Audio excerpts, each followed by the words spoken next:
Mari kita berdoa.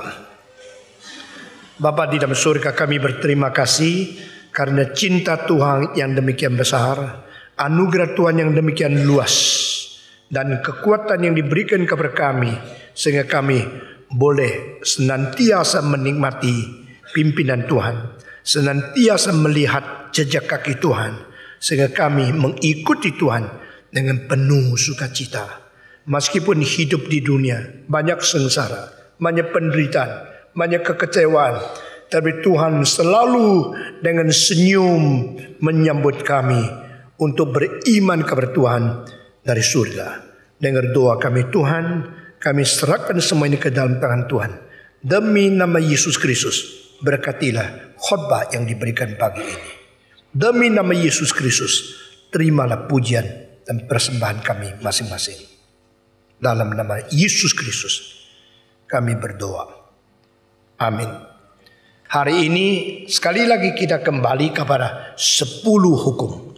Mari kita membaca dari Kitab Keluaran pasal ke-20. Kitab Keluaran pasal ke-20, kita akan membaca dari ayat pertama sampai dengan ayat yang ke-4. Saudara, kita membaca 1 sampai 4 dan saya membaca yang ke-5. Lalu Allah mengucapkan segala firman ini, Akulah Tuhan Allahmu yang membawa engkau keluar dari tanah Mesir, dari tempat perbudakan. Jangan ada padamu Allah lain di hadapanku. Jangan membuat bagimu patung yang menyerupai apapun yang ada di langit di atas, atau yang ada di bumi di bawah, atau yang ada di dalam air di bawah bumi. Jangan sujud menyembah kepadanya atau beribadah kepadanya, sebab Aku Tuhan Allahmu adalah Allah yang cemburu, yang membalaskan kesalahan bapa kepada anak-anaknya, kepada keturunan yang ketiga dan keempat dari orang-orang yang membenci Aku. Tetapi Aku menunjukkan kasih setia kepada beribu-ribu orang, yaitu mereka yang mengasihi Aku dan yang berpegang pada perintah-perintahku, atau lebih tepat yang benci Aku. Aku membalas untuk 3 sampai 4 generasi. Tetapi yang mengasihi Aku, pegang perintahku, Aku memberikan anugerahku sampai 1000 generasi. Nah, saudara-saudara, kami sudah menjelaskan apa artinya 3-4 generasi keturunan dikutuk, dan apa artinya keturunan 1000 generasi diberkati. Jikalau satu orang mencintai Tuhan, maka keturunannya 1000 generasi diberkati. Bukankah itu untung besar? Hanya satu orang yang mencintai Tuhan, dengan sendiri otomatis 1000 generasi itu diberkati. Tetapi kalau engkau benci kepada Tuhan, paling banyak 3 sampai 4 generasi dikutuk. Dibandingkan ini adalah kira-kira 250 kali banyaknya bedanya. Tetapi apakah itu arti letrak? Paulus berkata, mari kita mengerti inti dari firman, bukan mengerti secara harfiah saja. Dan kitab suci berkata, ada keajaiban yang tersimpan di dalam Taurat. Kita dicelikkan mata untuk melihat cahaya, pencerahan yang ajaib di dalam firman, dan bukan diikat oleh kalimat-kalimat harfiah itu saja. Saudara-saudara, maka jikalau turun-temurun 4 generasi dikutuk, berarti Tuhan akan menghitung dosa ayahnya untuk dibalas kepada anak. Bukankah celaka anak itu? Ini namanya dosa keturunan, dosa turunan. Bukankah di dalam 1 Petrus mengatakan kita telah menerima kekosongan yang diturunkan dari nenek moyang, dan di dalam Kristus kita akan dilepaskan. Memang ada ayat seperti itu. Tetapi apa artinya sesungguhnya daripada ayat-ayat ini? Jikalau seorang mencintai Tuhan, otomatis 1000 generasi diberkati. Kalau demikian, anak dan cucu, buyut dan cicitnya, taruhlah enak bukan? Apakah Tuhan begitu gampang memberikan anugerah kepada orang hanya karena papanya beres? Lalu anak kalau berdosa jahat, berdosa besar, tidak ada hukuman karena ayahnya baik. Kalau demikian, di mana keadilan Allah? Jadi pengertian kedua ayat ini jangan diikat secara literal. Pengertian kedua ayat ini harus dimengerti secara dinamika daripada prinsip total di dalam Alkitab. Jikalau seorang yang mencintai Tuhan, dia akan dapat berkat 1000 generasi. Anaknya benci Tuhan, dia akan diturunkan 4 generasi. Bukan ke 1000 kurang 4 menjadi 996 saja. Lalu keempat generasi terhitung ayat depan, dan yang lain kembali kepada ayat belakang. Kalau demikian, seolah-olah ini tidak bisa dipertanggungjawabkan. Itu sebab saya berkata kepada saudara, artinya 1000 generasi bukan otomatis anak cucu akan dapat berkat. Itu adalah berarti mereka bisa mendapatkan pengaruh dari ayah, sehingga ikut teladan ayah untuk menjadi orang yang cinta Tuhan juga, dan mereka akan mendapat berkat. Saudara-saudara, kita selalu ingin ada anugerah otomatis. Kita selalu ingin ada anugerah tidak bayar harga. Memang anugerah tidak bayar harga. Jikalau anugerah tetap ada harga yang dibayar. Harga yang dibayar itu hanya satu, tidak menolak. Tidak menolak itu pasif. Tidak menolak itu bukan aktif. Melakukan itu aktif. Menolak itu aktif. Tidak menolak itu pasif. Waktu Tuhan menggerakkan hatimu, engkau menolak Tuhan, engkau aktif melawan. Waktu engkau menjalankan, engkau aktif menjalankan. Tapi anugerah Tuhan tiba kepada engkau, engkau jangan menolak. Biar Tuhan bekerja. Itu engkau pasif. Dan dengan kepasifan semacam ini, keaktifan dari Tuhan berlaku di dalam diri kita masing-masing. Saudara-saudara, waktu Tuhan memberikan anugerah karena seorang setia, cinta kepada Dia, maka orang yang cinta kepada Dia, yang sungguh-sungguh mencintai Tuhan, secara diam-diam telah menjadi teladan bagi generasi yang kedua. Orang yang beribadah kepada Tuhan, anaknya mungkin beribadah kepada Tuhan. Orang yang sungguh-sungguh hidup suci, anak yang melihat papa mama yang hidupnya beres, tergerak di hatinya, mereka akan ikut teladan menjadi orang yang hidup suci. Dan dengan sungguh-sungguh cinta Tuhan, generasi demi generasi akan mendapatkan berkat, dan pengaruhnya bisa sampai 1000 generasi. Saudara-saudara, ini di dalam sejarah ada contoh-contoh yang konkret sekali. Seorang bernama Hudson Taylor dipanggil Tuhan mengabar Injil kepada bangsa terbesar di dunia, yaitu ke Tiongkok. Orang Tionghoa pada waktu itu kira-kira ada 200 juta manusia. Dan saat dia lahir hidup di dalam dunia, Inggris cuma beberapa juta manusia saja. Maka dia mau pergi ke Tiongkok, mau pergi mengabar Injil kepada bangsa yang paling banyak penduduk di seluruh dunia. Dan dia mau mengerti orang Tionghoa bagaimana. Dia beli satu peta yang besar, lalu taruh di kamar asrama dia, ditempel di tembok. Dan saben hari dia berdoa untuk satu provinsi. Setiap bulan keliling sampai seluruh Tiongkok didoakan. Itu adalah tahun 1863. Dan tidak lama kemudian dia betul-betul melaksanakan panggilan Tuhan. Dia naik kapal 2,5 bulan baru sampai di Tiongkok. Waktu sampai di Tiongkok, dia melihat orang mati. Dia sedih. Kenapa saya tidak tiba dini satu hari? Kenapa saya tidak tiba di Tiongkok kemarin, sehingga mungkin saya menginjil orang itu, dia tidak usah masuk ke dalam neraka. Cinta begitu besar untuk mengabar Injil menjadikan Hudson Taylor one of the greatest missionary of all time, and one of the greatest missionary to contribute evangelism in China. Saudara-saudara, lalu waktu dia mati, dia mengatakan 2 kalimat yang sampai hari ini diingat di seluruh dunia. Jikalau aku mempunyai 1000 pound sterling, padahal seorang misioner seperti dia di abad 19 tidak mungkin mempunyai begitu banyak. Jikalau aku mempunyai 1000 pound sterling, Maka 1000 pound itu semua untuk Tiongkok, untuk penginjilan di Tiongkok.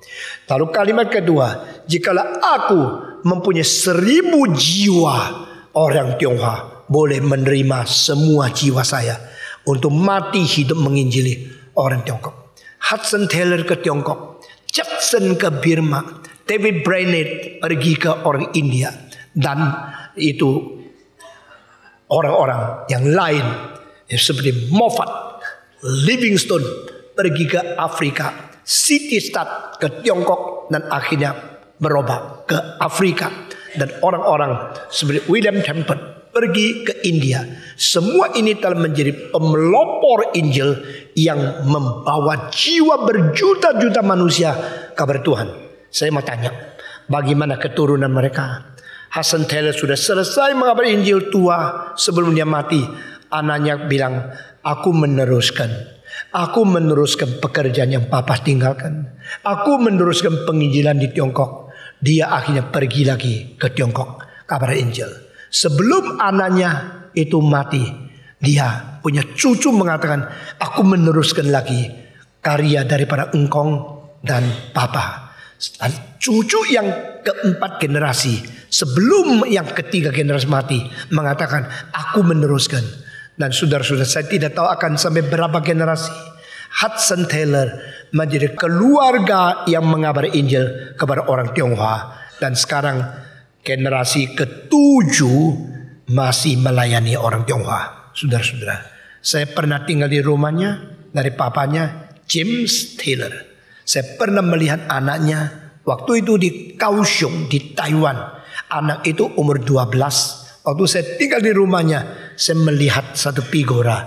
Dia dapat juara pertama di sekolah. Dia orang Inggris, tapi karena cinta Tionghoa, lalu dia melayani di Tiongkok, mengabar Injil kepada orang Tionghoa, dan dia masukkan anaknya sekolah-sekolah Tionghoa dan dapat juara pertama. Saudara-saudara, pada waktu anaknya keturunan yang ke-7 sudah dewasa, sudah umur 20 lebih, saya tantang dia. Saya mana betul-betul keluargamu cinta Tionghoa. Dia lihat saya seperti tidak ada orang meragukan ini, cuma lu yang ragu-ragu. Kau tanya begitu. Saya betul-betul lu orang keluargamu cinta orang Tionghoa, betul? Dia bilang, masa enggak? Ya pasti betul dong. Kita sudah 6 generasi dan saya juga menyerahkan diri, mau menjadi hamba Tuhan, misioneri yang kirim ke Taiwan mengabar Injil kepada orang Tionghoa. Saya tantang lagi. Dulu sih katanya iya, tapi enggak, sungguh-sungguh kamu.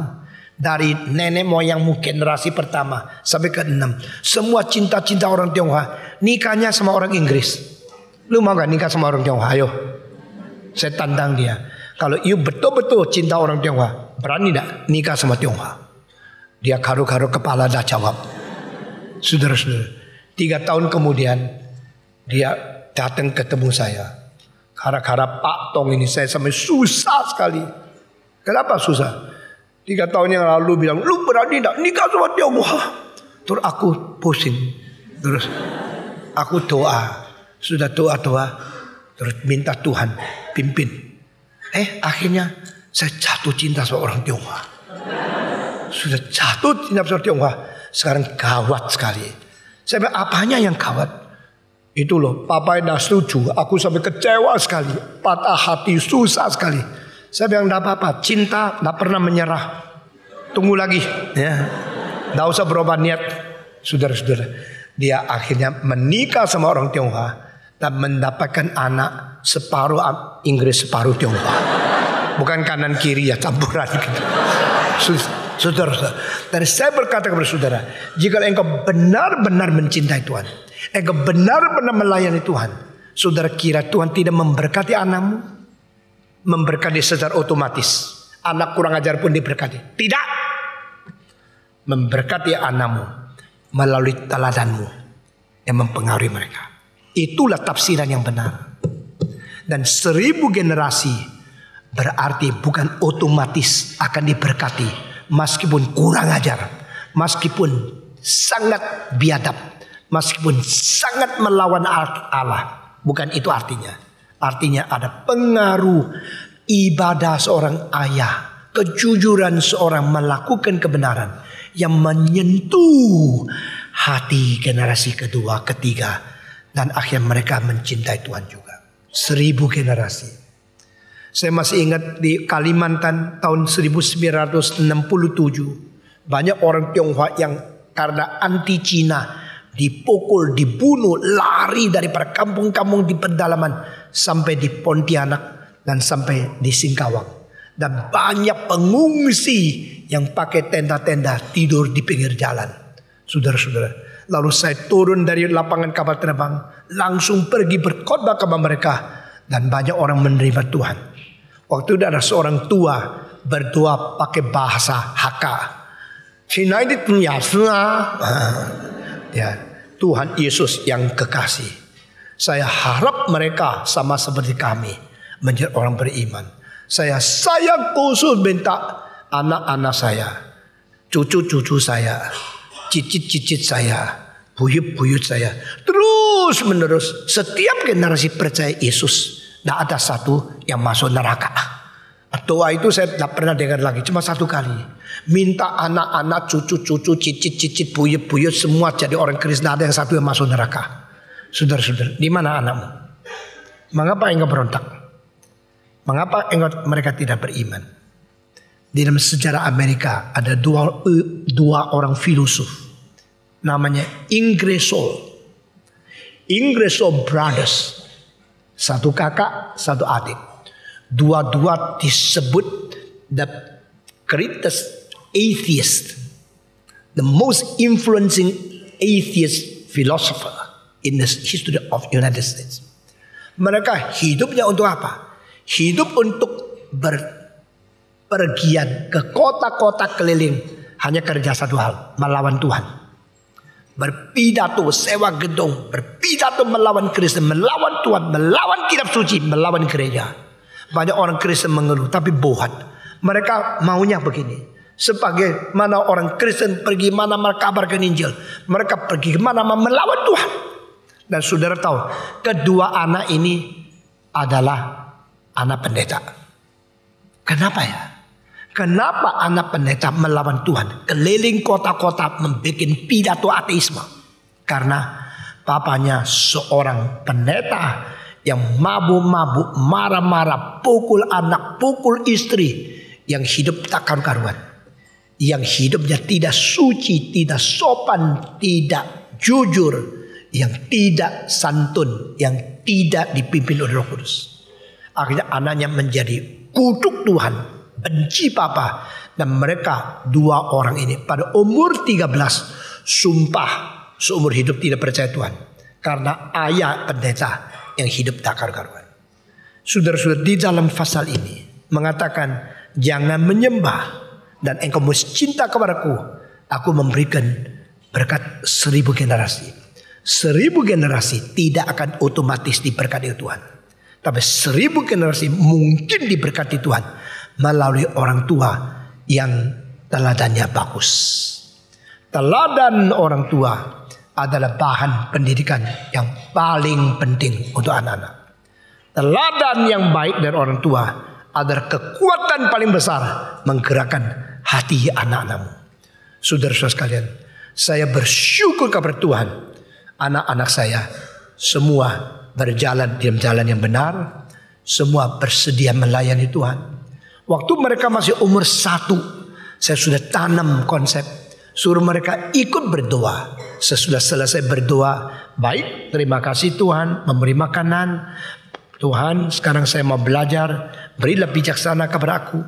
Doa apa saja diakhiri dengan satu kalimat, setelah dewasa saya mau dipakai Tuhan. Setelah dewasa saya mau dipakai Tuhan. 4 anak semua akhiri doa mereka dengan kalimat ini, setelah dewasa saya mau dipakai Tuhan. Dan itu ditanam ke dalam hati mereka. Dan mereka mengetahui melayani Tuhan itu adalah anugerah Tuhan yang besar. Bukan jasa kita. Itu kesempatan yang Tuhan karuniakan. Bagaimana dengan engkau? Bagaimana dengan anakmu, keturunanmu? Begitu banyak ayah ibu yang mengatakan, saya kalau hari Minggu ke gereja, anakku ke tempat berjudi. Mereka pergi ke tempat pelacur, mereka tempat yang tidak baik, saya tidak bisa apa-apa. Karena apa? Dua hal. Waktu engkau masih berwibawa mempengaruhi mereka, engkau tidak memakai hakmu.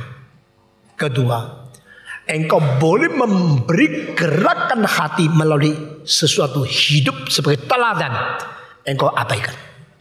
Pada saat engkau terlalu melepaskan mereka diam kebebasan, sehingga mereka tidak bisa ditarik kembali, engkau sudah terlambat.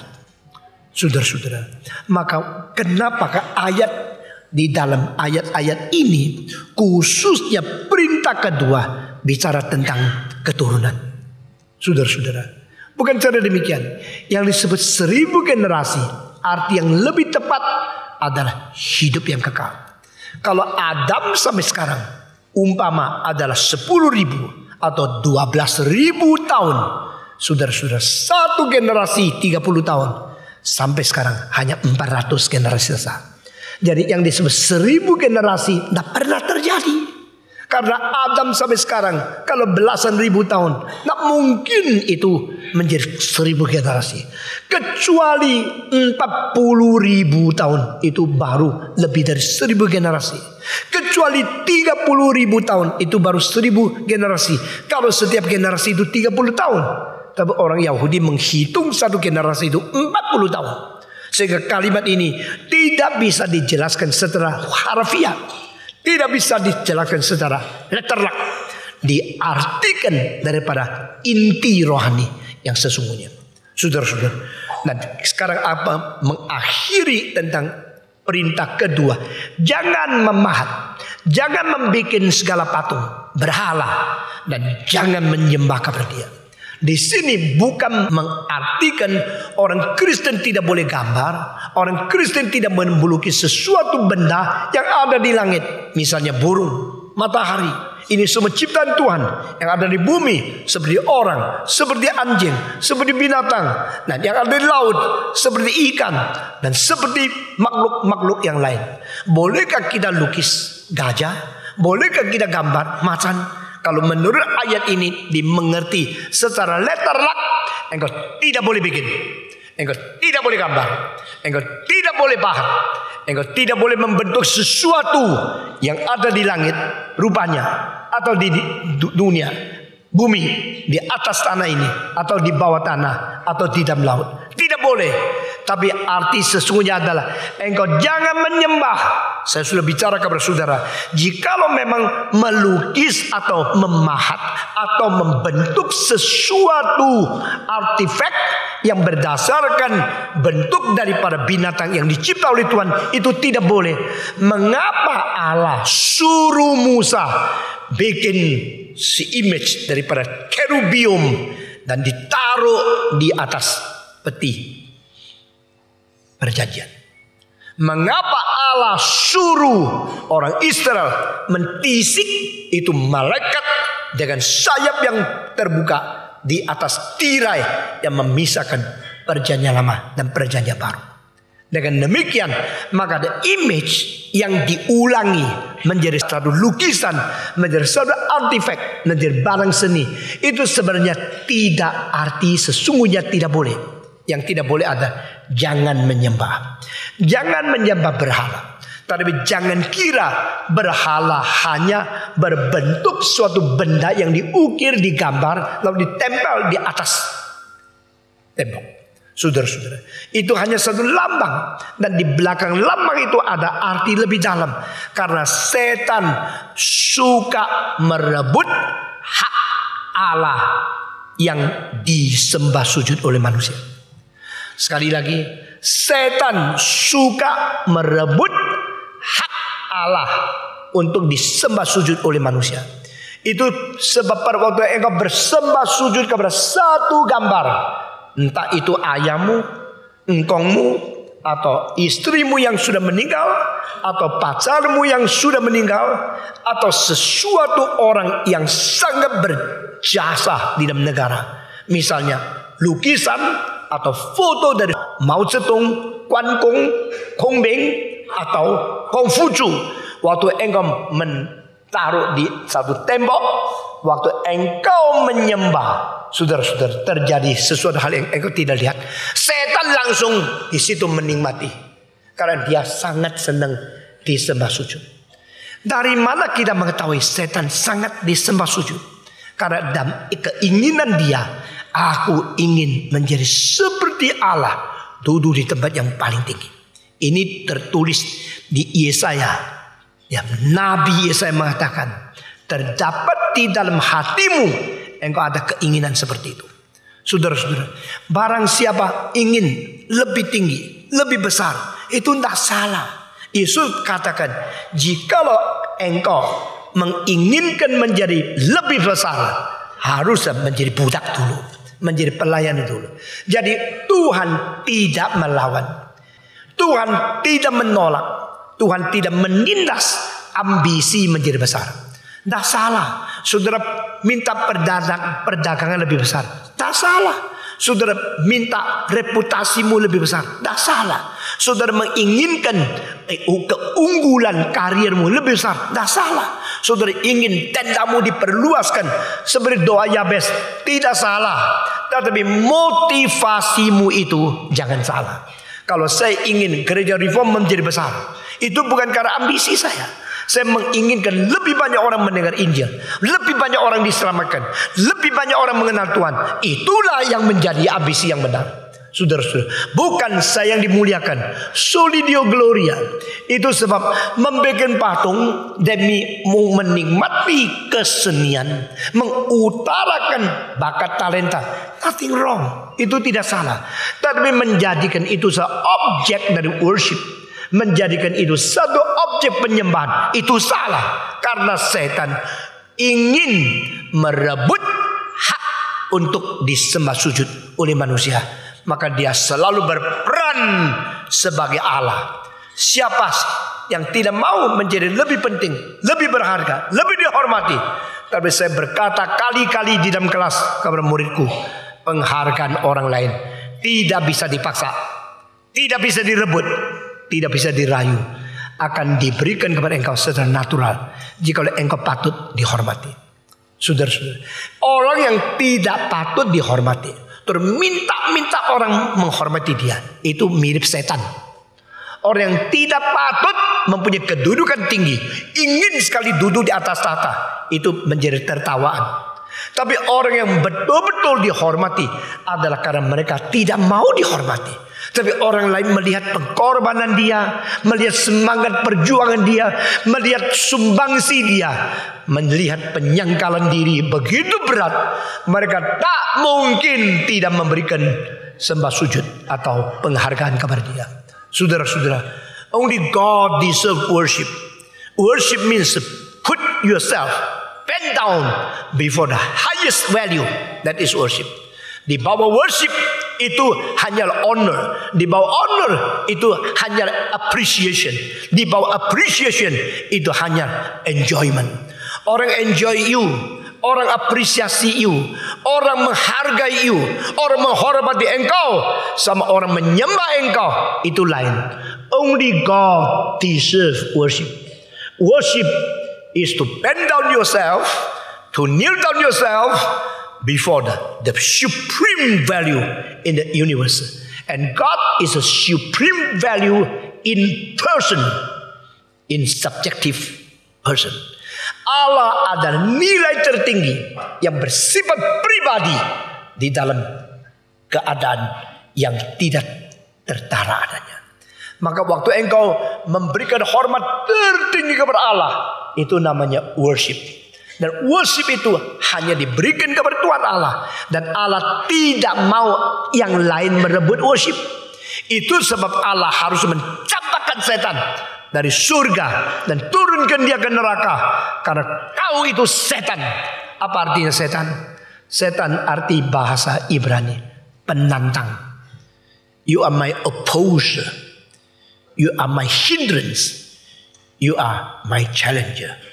You menantang aku, you menghalangi aku, dan you disebut setan. Istilah setan itu adalah penantang kehendak, penantang kuasa, penantang hak Tuhan Allah. Tuhan menurunkan dia. Saudara-saudara, Saya percaya hanya satu orang yang mengerti ini sedalam-dalam di dalam zamannya, lebih daripada semua teologi yang sejaman dengan dia, yaitu seorang penyair pujangga besar di Inggris, namanya John Milton. John Milton setelah 11 tahun total buta, dia akhirnya menulis syair yang terpanjang di dalam sejarah Inggris. Saudara-saudara, John Milton menulis Paradise Lost dengan lebih 10.000 kalimat pada waktu dia sama sekali buta. Saya kagum orang seperti ini. Sesudah buta total menulis syair yang paling panjang. John Milton setelah tuli total menulis simfoni yang paling agung, Ludwig van Beethoven. Saudara-saudara, kalau Allah bisa memakai orang tuli yang tidak bisa dengar suara apa-apa untuk mengubah musik yang begitu indah suaranya, itu namanya kuasa Allah. Kita selalu mengerti kuasa Allah secara literal. Kalau Engkau Maha Kuasa, kenapa orang ini buta? Kenapa orang itu tuli? Kenapa orang ini lumpuh? Di mana kuasamu? Kita selalu mempersulit Tuhan Allah. Kita selalu menantang Tuhan Allah dengan konsep kita yang seperti anak-anak, so naive, so stupid. You only manifest your own foolishness before God. Saudara-saudara, Allah Maha Kuasa. Bukan dia harus memberikan semua orang sempurna baru Maha Kuasa.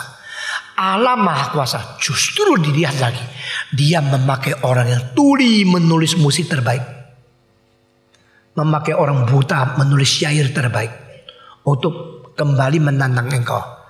Matamu begitu gede, untuk apa? Telingamu begitu tajam, untuk apa? Kamu matanya tajam, hanya menonton film-film pornografi. Kau telinga begitu jeli, begitu tajam, hanya untuk dengar rumor-rumor merusak hubungan antara manusia. Maha Kuasa Allah yang mengerti daripada di dalam kelemahan manusia yang hampir tidak terbatas, dia memakai kuasa tidak terbatas untuk mengisi kelemahan itu menjadi satu kemungkinan untuk melakukan mission impossible. Itu Maha Kuasa Allah. Allah sanggup membangkitkan orang piatu, membangkitkan orang paling miskin untuk duduk di atas tahta. Allah sanggup membatas diri menjadi orang yang dilahirkan di dalam palungan melalui inkarnasi. Ini semua kemahakuasaan Allah yang asli. Saudara-saudara, maka pada waktu Allah adalah yang paling maha kuasa menerima akan semua sujud manusia, dia mengatakan, I'm not going to give my glory to the false god. Aku tidak akan memberikan kemuliaanku kepada ilah palsu. Itu sebab pada waktu setan memalsukan Allah, dia cuma satu ambisi, mau sama dengan Tuhan Allah. Waktu dia mau sama dengan Tuhan Allah, maka dia berperan bermain supaya orang memberikan sembah sujud kepada dia. Itu sebab saudara-saudara, waktu engkau menggantung Kuan Kong, menggantung Kuan Im, menggantung apa di tembokmu, itu satu barang seni, biarin. Tapi barang menjadi objek penyembahan, setan mulai masuk. Setan di belakang situ menikmati, karena dia memang ingin disembah sujud. Dia ingin berperan seperti Allah. Dia ingin merebut kemuliaan yang seharusnya hanya patut diterima oleh Allah saja. Itu sebab saudara-saudara, John Milton mempunyai pengertian lebih daripada semua teolog pada zamannya. Sama seperti Charles Jennens mempunyai pengertian kristologi dan pilih ayat yang paling penting di seluruh kitab suci yang berjuta-juta huruf, menseleksi 50 ayat lebih tepat daripada semua teolog pada zamannya. Dan Charles Jennens memilih 50 ayat itu, diberikan judul Mesias, dikirim ke London Timur kepada seorang namanya George Frederick Handel, dan melalui 50 ayat George Frederick Handel gemetar. Dia menggairahkan kembali dan menulis oratorium Misaya. Saudara-saudara, siapakah Charles Jennens? Siapakah John Milton? Mereka adalah orang Puritan, adalah orang Reform pada zaman mereka yang begitu mencintai Tuhan. begitu menghafal kitab suci, dan begitu teliti mencari perintah-perintah firman Tuhan dan segala janji yang terbaik di Alkitab. Saudara-saudara sekalian, mengapa saya mengatakan John Milton lebih mengerti kristologi daripada zaman-zaman dia? Semua teolog di dalam Paradise Lost ada satu bagian dia mengatakan Allah perintahkan semua malaikat harus menyembah kepada satu utusan yang namanya Kristus. Maka semua malaikat menyembah. Tapi di antara malaikat yang pimpinan ada satu mengatakan tidak. Saya tidak mau menyembah. Mau apa lu? Jadi itu pemberontak. Yang memberontak itu selalu berjiwa pimpinan. Karena dia sendiri berjiwa pimpinan. Dia tidak mau pimpinan lain. Nah dia mau merebut pimpinan. Dia mau menjadi pimpinan baru. Maka dia melawan pimpinan yang lama. Nah pimpinan ini sebenarnya adalah pimpinan yang hanya diberi hak dan kapasitas memimpin secara yang dicipta. Tapi pimpinan yang dilawan adalah pimpinan yang sendiri adalah yang bukan dicipta, tapi dia adalah yang mencipta segala sesuatu, termasuk mencipta pemimpin yang lain. Yang ingin menjadi pemimpin melawan pemimpin yang asli itu adalah Lucifer. Yang asli menjadi pemimpin itu adalah Tuhan Allah. Maka pada waktu Allah mengatakan, dan ini istilah ayat cuma satu kali muncul di Alkitab, yaitu let all the angels of God worship him. Semua malaikat harus menyembah kepada dia. Lalu semua malaikat pokoknya dengar, ya wes menyembah ya menyembah. Ada satu penghulu malaikat mengatakan, no, aku menyembah engkau, tapi tidak mau menyembah yang lain. Karena monoteisme. Saudara-saudara, di dalam dunia ini ada agama monoteisme yang percaya Tuhan, tapi melalui Kristus, yaitu kita. Ada agama monoteisme yang hanya mau monoteisme, tapi tidak menyembah kepada Kristus. Pikir sendiri.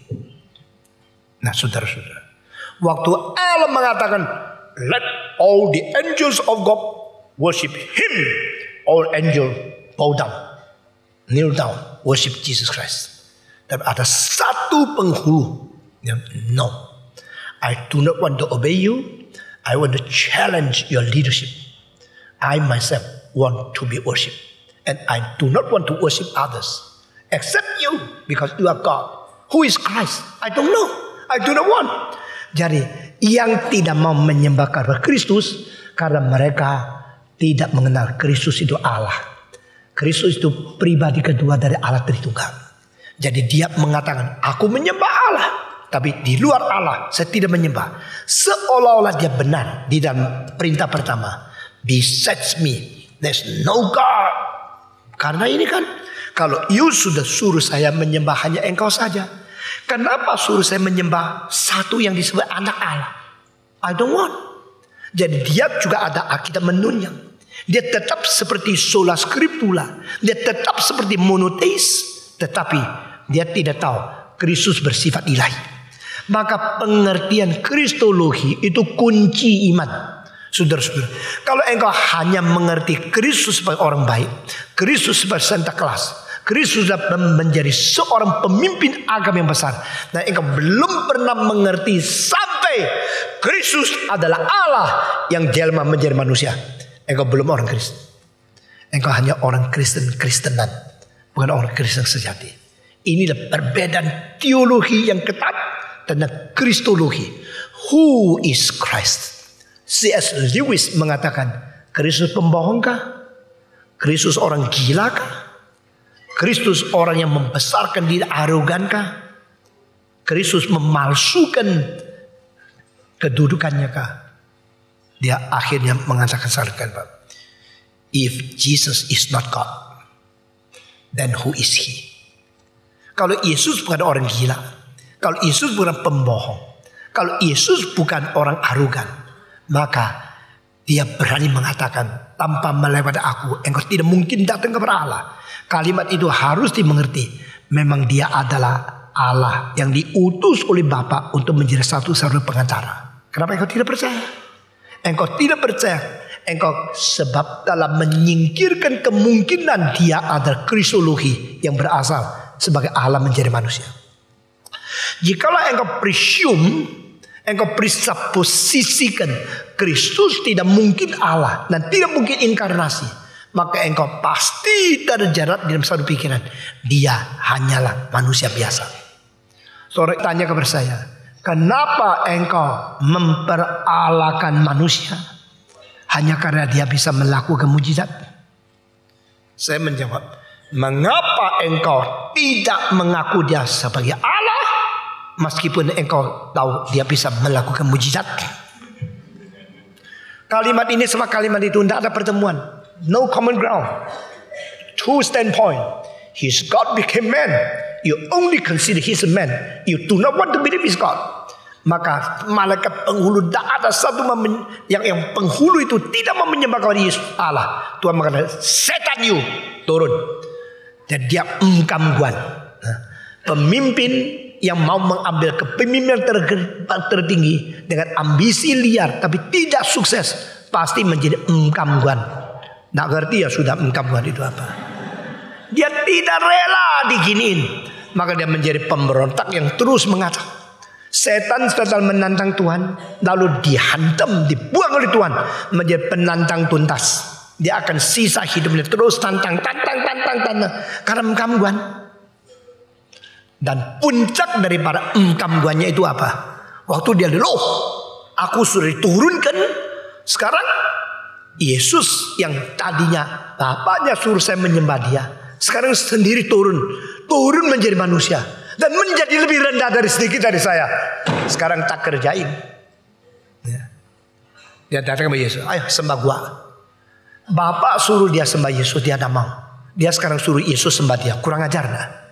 Dia mesti mengerti ini permainan paling besar. Dia cosmic drama. The spiritual understanding of the classes.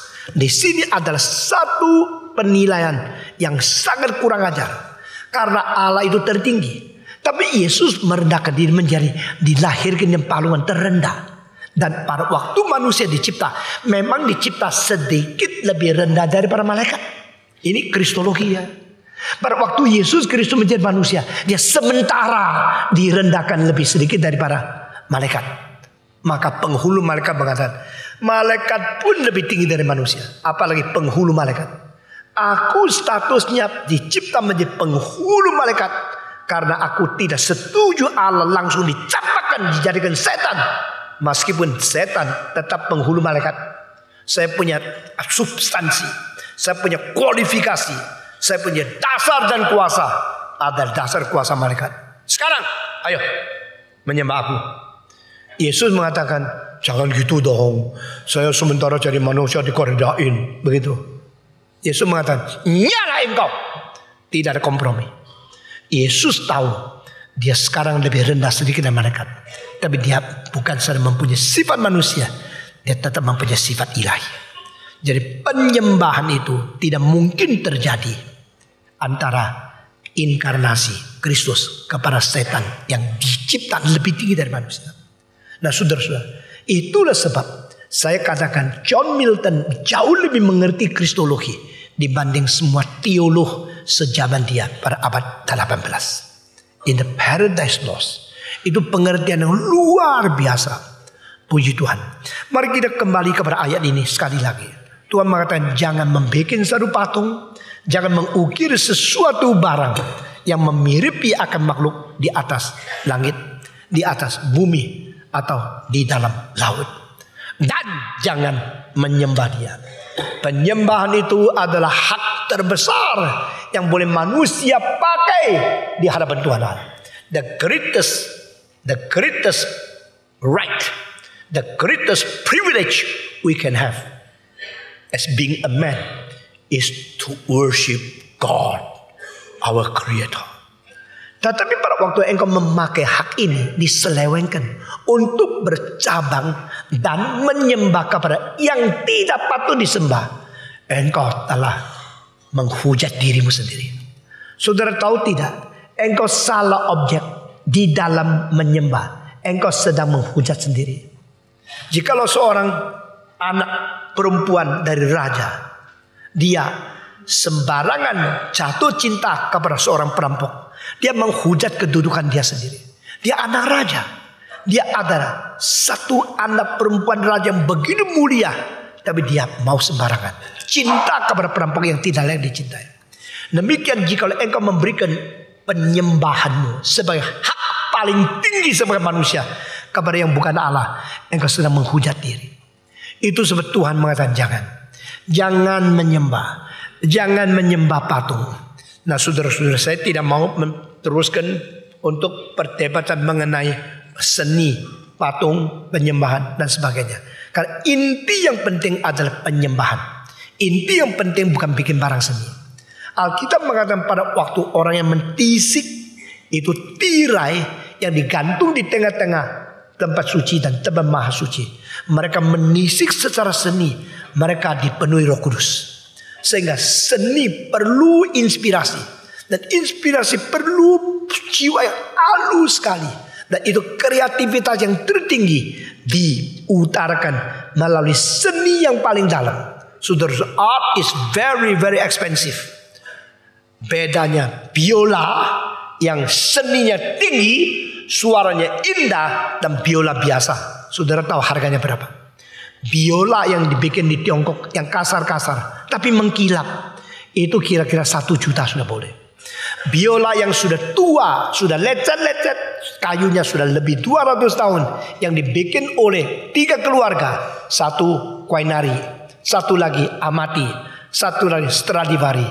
Yang Stradivari pernah dijual 15 juta dolar Amerika. Ditimbang lebih ringan, kayunya lebih sedikit. Tapi waktu dimainkan, suara itu menembus sampai jiwamu sedalam-dalamnya. Kecuali memang engkau sama sekali buta seni, saudara-saudara. Nah, itulah namanya seni. Art is very very expensive.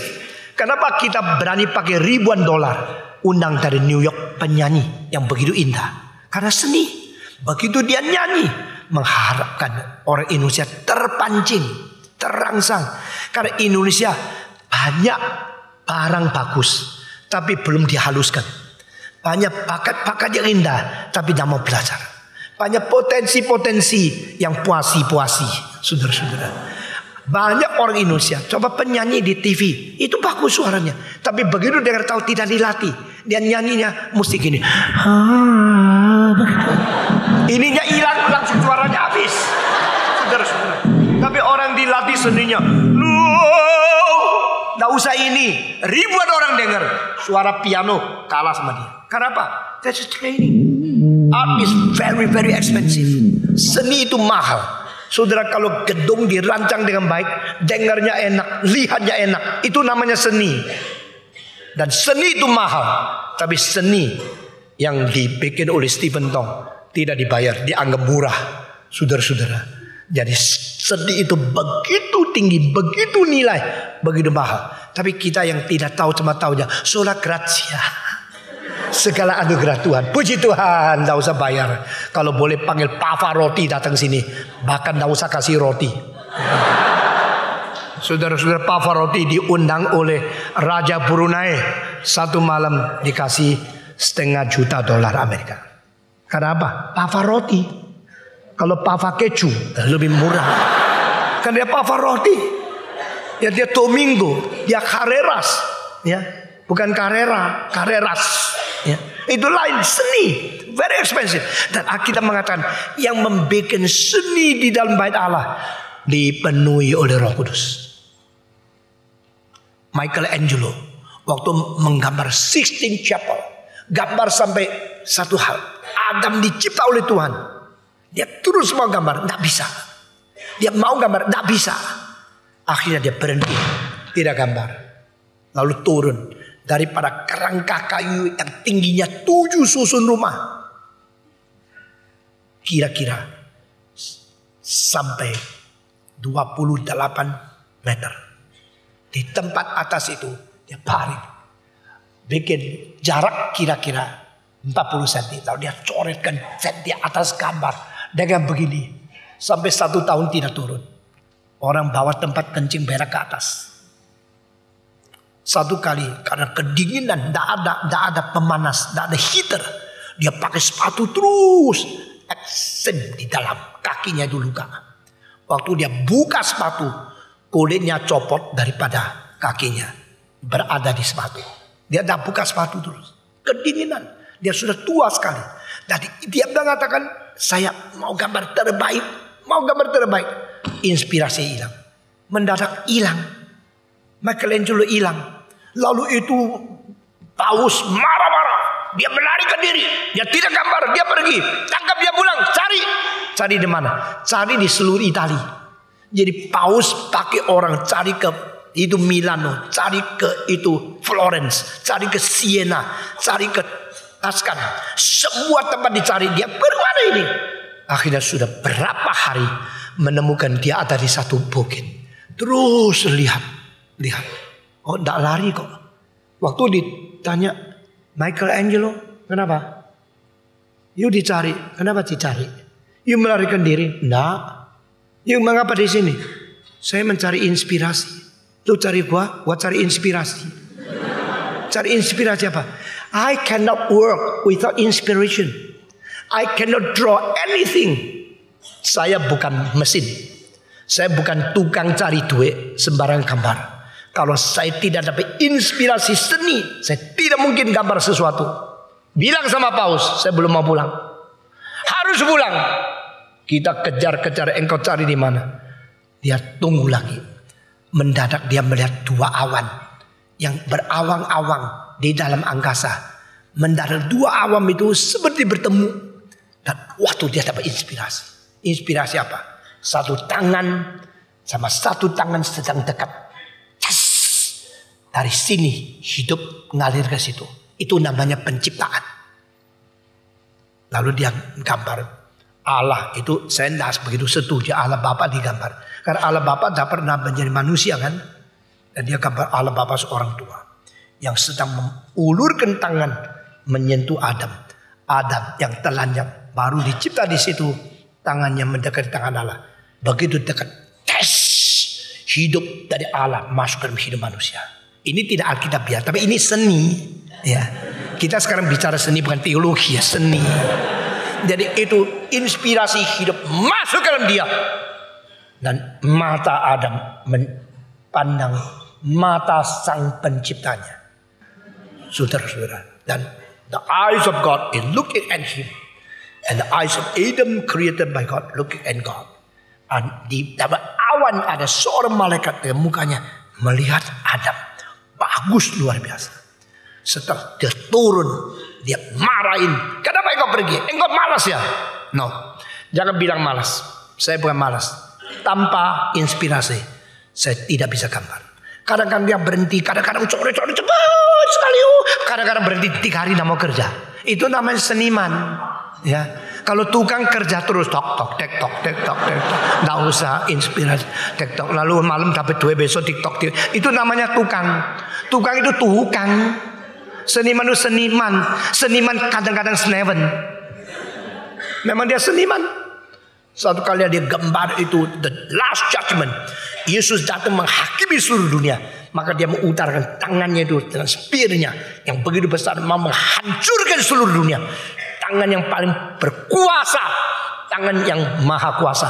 Satu-satunya tangan yang membuat manusia harus pikirkan berapa pas kuasanya. Itu daripada di dalam sejarah cuma satu orang, Michelangelo. Yesus dia tidak ada jenggotnya. Ya. Malaikat dia tidak ada sayapnya. Dia seorang agak humanis, tapi dia tetap mempelajari Alkitab dengan teliti. Dan dia mempelajari tentang anatomi. Da Vinci melanggar prinsip dari pemerintah dari waktu itu. Medici family. Manusia tidak boleh membongkar mayat. Tidak boleh otopsi. Tidak boleh operasi mayat. Karena manusia itu terlalu berharga. Tidak boleh dipermainkan. Sehingga yang dibunuh atau yang dibunuh secara asasin juga tidak bisa temukan dia mati karena apa. Tetapi Da Vinci bilang enggak, saya akan bongkar mayat. Saya akan bedah mayat. Kenapa bedah mayat? Waktu dia lukis seorang berputar begini, Dia mau tahu uratnya itu putar mulai dari mana. Dari postur itu, bentuknya itu, spearnya itu bagaimana mengutarakan kekuatan. Gambar yang jelek pokoknya tangan kaki ada. Gambar yang bagus selaras seluruh semangat dari berjiwa. The action of spirit manifested on all the tendon and all the posture of beauty. Dan dia membedah lebih dari 35 mayat. Karena ketakutan, ketakutan, dituding ke pengadilan. Maka dia membongkar mayat, bedah mayat di dalam liang lahat, di dalam lubang kuburan, di tengah-tengah tempat yang gelap sekali. Dia pasang lilin, membedah untuk melihat spearnya, uratnya, dagingnya bagaimana. Maka lukisan-lukisan daripada Renaissance, yaitu zaman Renaissance, dari Michelangelo, daripada Da Vinci, itu luar biasa nilainya. Begitu lihat seperti gambar itu seperti hidup. Di dalam Sistine Chapel lebih dari 318 lukisan manusia. Tidak ada satu yang itu posturnya sama. Dan dibandingkan dengan orang sebelum Michelangelo, juga tidak ada satu yang menginvent atau menemukan postur, gaya, dan cara pemutaran spear dan seluruh twisting of the body lebih indah daripada dia. Ini namanya seniman. Nah, saudara-saudara, waktu mereka mempergunakan inspirasi itu, apakah mereka hanya pakai satu talenta diberikan oleh Tuhan? Alkitab mengatakan orang-orang seniman di dalam kitab suci dipenuhi oleh Roh Kudus. Tetapi kalau orang itu mempunyai bakat seni dan tidak takut kepada Tuhan, biasanya hancur moralnya. Nah, ini orang yang mempunyai keadaan seni yang tinggi sekali. Dia kadang-kadang melampiaskan seks, kadang-kadang tidak teratur, waktunya tidak bisa disiplin. Kita mesti mengerti, karena mereka manusia lain sama manusia mekanis. Ada orang yang cocok jam 9 sampai jam 5. Begitu jam 9 tutup di kantor. Jam 5 bye-bye pulang. Besok jam 5 lagi. Seniman tidak bisa. Lu suruh tutup 2 jam, dia seperti masuk neraka. Tapi kalau dia sudah mau kerja 3 hari dan makan, dia mau handle pada waktu tulis Mesias selama 24 hari. Pembantunya kira dia sudah gila. Pembantu bilang, juraganku gendeng. Pagi tak kasih makan, masuk no kamar. Siang aku hantar makanan siang, roti pagi belum disentuh. Waktu masuk ke makanan malam, makanan siang belum dimakan. Lalu besok pagi habis semua. Aku masukkan lagi, tadi sentuh lagi. Dia lagi apa ya?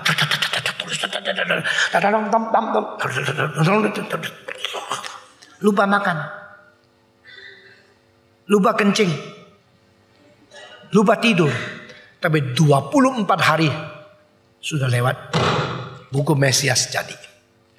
Buku Mesias 1 lebih agung daripada bikin 100 katedral. Karena itu gampang dibikin, ini sulit dibikin. Inspirasi.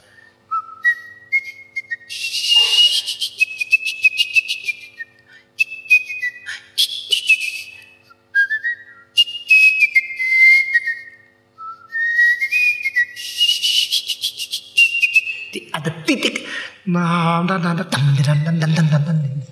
itu inspirasi. Seperti engkau lagi memikul satu pikulan. Waktu engkau meneliti musik itu dibikin, semua itu inspirasi. Saudara-saudara, waktu Bach mengatakan Yesus naik ke Gunung Zaitun, setelah nyanyi Yesus tam tam tam tam, dia pakai tangga nada yang begitu indah untuk melukiskan dia sedang naik. Waktu Bach menulis, apakah itu saya? Is it me? Is it me? Is it me? Is it me? Is it me? Musik terus main. Tapi is it me? Apakah itu saya? 11 kali berhenti. Kenapa? Memang Yudas tidak katakan. Semua katakan, apakah itu saya, Rabi? Apakah itu saya, Rabi? Yudas berhenti. Akhirnya, loh kok semua ngomong aku enggak? Apakah itu saya? Semua bilang, apakah itu Tuhan? Apakah itu saya Tuhan? Yudas, apakah itu saya, Guru? Dia tidak bisa sebut Tuhan. Kenapa? Mulut anjing tidak mungkin keluar gading. Semua 1, 2, 3. Itu peribahasa Tionghoa. Dari dia yang tidak ada konsep Yesus itu Tuhan, begitu ikut-ikut orang mengaku pengakuan, dia ikut mengaku, langsung kelihatan dia tidak beriman. Is it me, Rabbi? Orang lain mengatakan, is it me, Lord? Dia lain. Dan si Johannes Sebastian Bach begitu teliti membaca Alkitab. Waktu dia bikin Matthew Passion, dia semua pengertian itu dimasukin ke dalam musik. Saudara-saudara, saya tidak percaya Allah tidak boleh manusia gambar. Kita juga tidak pernah mengetahui muka Yesus di dunia bagaimana. Kalau demikian, kenapa kita melihat ada orang Kristen melukiskan muka Yesus di gambaran dan dibagikan kepada anak sekolah? Itu hanya menyatakan dia pernah menjadi manusia. Itu hanya menyatakan dia pernah memilih muka manusia yang dicipta oleh dia, dan dia turun menjadi manusia. Kalau imam mengatakan, foto Stephen Tong yang mana ya? Oh, yang ini ya. Ini kan umur 67. Coba umur 22, lain lagi dong. Umur 17, lain lagi loh. Waktu saya masih muda, umur 17, ini mirip Elvis Presley katanya. Saya bilang, ya kandang saya dong. Kok mau mirip sama dia yang mirip saya. Saudara-saudara, kita berubah. Di dalam perubahan itu proses yang mana sih? Engkau tahu enggak besok masuk surga? Engkau tahu enggak siapa istrimu? Besok kau masuk surga, tahu siapa itu nyonyamu? Gimana tahunya ya? Itu mukanya dia itu umur berapa? Waktu muka kita di surga itu umur berapa punya? Saya percaya Tuhan akan mengambil foto zaman engkau paling cantik itu, di-shoot, diabadikan. Jadi engkau tidak usah, wah nyonya saya encim-encim, besok di surga cari encim-encim, tidak ketemu. Tuhan bilang nyonya,mu adalah waktu umur 16 lebih 9 bulan lebih 30 hari lebih 2 jam itu. Saat itu cantiknya itu yang tak abadikan. Mana nyonyaku? Ini loh, kok muda ya? Nah, memang itu yang paling cantik yang ditaruh di situ. Nah, itulah cinta Tuhan. Saudara, jangan sampai sudah engkau sudah bungkuk lalu di surga juga bungkuk. Sudah omong cacat di surga omong. Tidak, dia akan mengambil yang terindah, yang tercantik, diabadikan untuk selamanya. Puji Tuhan. Itu namanya seni. Jadi seniman itu perlu kuasa Tuhan. Saya tidak percaya Allah tidak mengizinkan orang berseni. Kalau Allah tidak mengizinkan orang berseni, mengapa Allah memberikan bakat seni? Jangan kira bakat seni itu dari setan. Bakat doa baru Tuhan. Bakat berbuat moral yang jelek itu dari setan.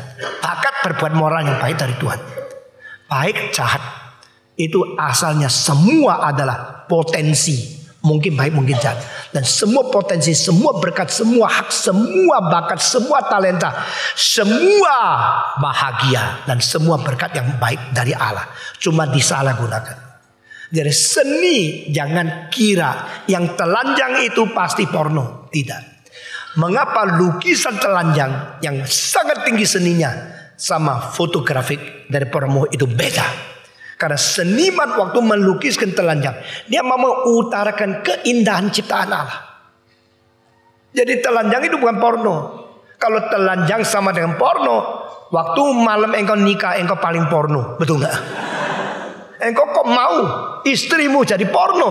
Karena engkau menikmatikan. Menikmati apa? Menikmati porno. Tidak. Menikmati cipta Allah yang indah pada malam pertama. This is a girl. This is the woman, and this is mine. This is my wife. I enjoy the beauty of God's creation. Waktu orang tanya kepada si Michelangelo, kenapa engkau gambar banyak yang telanjang? Dia bilang, I draw a man as if what God sees his creature. Kalau saya gambar pakai pakaian, itulah yang dilihat oleh manusia. Pakaiannya indah, dianggap tinggi. Pakaiannya jelek, dianggap orang miskin dan rendah. Di hadapan Tuhan tidak ada pengaruh pakaian aristokrat atau pakaian pengemis. Di hadapan Tuhan dia tidak menciptakan pakaian, dia ciptakan tubuh. Itu yang saya gambar. Kalau mengerti betul-betul filsafatnya, engkau baru bisa membedakan yang disebut seni sama yang disebut porno itu lain. Dan orang yang porno selalu membesar-besarkan, menginsist, emphasize bagian seks. Tapi yang seniman, dia tidak akan emphasize bagian seks. Hanya menyatakan keindahan alam, ciptaan Tuhan. Dan bagaimana mengutarakan moral di dalam postur tubuh. Saudara-saudara. Sehingga di dalam jabat pertengahan engkau melihat itu tangan Maria selalu memanjang, sengaja dipanjangkan sedikit. Untuk apa? Menyatakan dia sedang menghadap ke surga. Dan itu keadaan ibadah suci, itu diutarakan dengan jelas. Maka kalau engkau pergi kepada lukisan-lukisan yang tinggi sekali, engkau rasanya jiwanya dapat gizi, jiwamu japo. Sedang melihat lukisan yang indah sekali, engkau rasa engkau dapat japo di dalam jiwanya. Tapi kalau engkau pergi ke istana, gagahnya raja yang sudah elek masih galak gitu, jengkel no, itu tidak ada japonya jiwanya.